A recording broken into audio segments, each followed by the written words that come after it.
الرحمن الرحیم السلام علیکم ورحمۃ اللہ وبرکاتہ۔ ناظرین، آپ کو ایک دفعہ پھر پروگرام گفتگو کے اندر خوش آمدید کرتا ہوں۔ ناظرین، ہم سب قرآن کی تلاوت کرتے ہیں، لیکن ہم میں سے اکثریت قرآن کی تلاوت ثواب کی نیت سے کرتے ہیں۔ ہونا یہ چاہیے کہ جب آپ اور ہم قرآن کی تلاوت کریں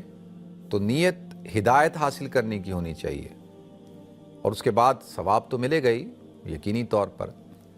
لیکن جب آپ نیت کریں گے ہدایت حاصل کرنے کی تو پھر اس کے ہر حرف سے، اس کے اندر جو پیغام چھپا ہوا ہے، اس کی تلاوت سے اللہ تعالیٰ آپ کی رہنمائی کرے گا، آپ کی فکر جو ہے اس کو اللہ تعالیٰ جلا بخشے گا۔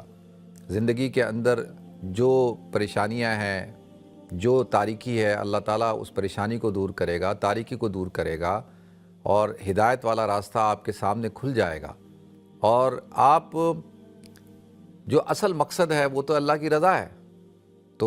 پھر آپ کو اللہ رب العزت اپنی رضا بھی عطا کرے گا۔ تو قرآن کی تلاوت ہمیشہ ہدایت حاصل کرنے کے لیے کرنی چاہیے، ہدایت کی نیت سے کہ اللہ تو ہمیں اس قرآن کے پڑھنے سے ہدایت عطا فرما۔ دیکھیں، الف لام میم، قرآن کیا کہتا ہے؟ ذالک الکتاب لا ریب فیہ ھدی للمتقین،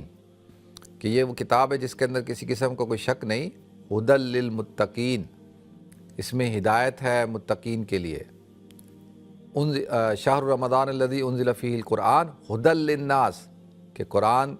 جو نازل کیا گیا رمضان کے مہینے میں، اس کے اندر لوگوں کے لیے ہدایت ہے۔ تو یہ قرآن راہ ہدایت ہے، کتاب ہدایت ہے، تو ہمیشہ جب بھی تلاوت کریں اس کو ہدایت حاصل کرنے کے لیے کریں، رہنمائی حاصل کرنے کے لیے کریں۔ ہم لوگ بس وہ ایک سلسلہ بنا ہوا ہے نا کہ وہ ٹھیک ہے، وہ تو ثواب تو ملے گا، یقینی طور پہ ملے گا، کیوں نہیں ملے گا؟ تو ثواب کا وعدہ تو اللہ تعالیٰ نے کیا ہے، اور قرآن پاک میں اللہ تعالیٰ نے ارشاد فرمایا انما المؤمنون الذین اذا ذکر اللہ وجلت قلوبہم واذا تلیت علیہم آیاتہ زادتہم ایمانا وعلی ربہم یتوکلون، کہ وہ لوگ جو اللہ کا ذکر کرتے ہیں تو اللہ تعالیٰ اس ذکر سے ان کے دلوں کو جلا عطا فرماتا ہے۔ تو اللہ کا ذکر کرنے سے اطمینان قلب حاصل ہوتا ہے، سکون حاصل ہوتا ہے، انسان کا اللہ سے تعلق بڑھتا ہے، محبت پیدا ہوتی ہے، اور قرآن کی تلاوت کرنے سے وَإِذَا تُلِيَتْ عَلَيْهِمْ آیَاتُهُ زَادَتْهُمْ ایمانا، جب وہ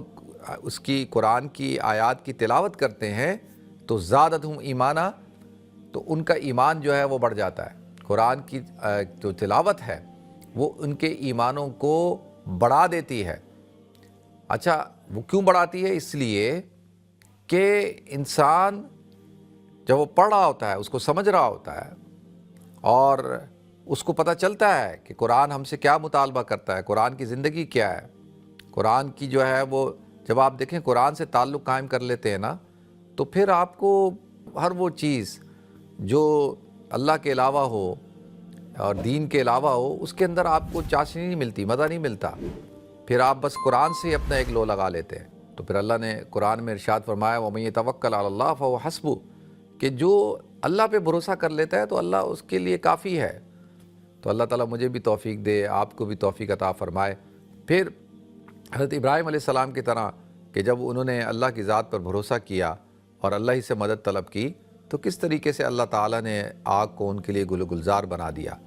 اسی طرح سے حضرت یونس علیہ السلام کی طرح کہ جب وہ مچھلی کی پیٹ کے اندر تھے اور انہوں نے اللہ ہی کو پکارا تو اللہ تعالیٰ نے اس مچھلی کی پیٹ میں ان کو نجات عطا فرمائی۔ اسی طرح حضرت یوسف علیہ السلام کی طرح کہ جب وہ ایک کنویں کے اندر تھے، اور گہرے اور تاریک کنویں کے اندر، وہاں پہ اللہ رب العزت کو پکارا تو اللہ تعالیٰ نے ان کو اس کنویں سے نکال کر عزیز مصر بنا دیا۔ تو لہذا ہر موقع کے اوپر، ہر مشکل وقت کے اوپر، اور جو جیسے بھی حالات ہوں، تو جو متوکلین ہوتے ہیں وہ اللہ کی ذات پر بھروسہ کرتے ہیں اور اللہ پہ توکل کرتے ہیں، تو اللہ تعالیٰ ان کے لیے راستوں کو کھول دیتا ہے۔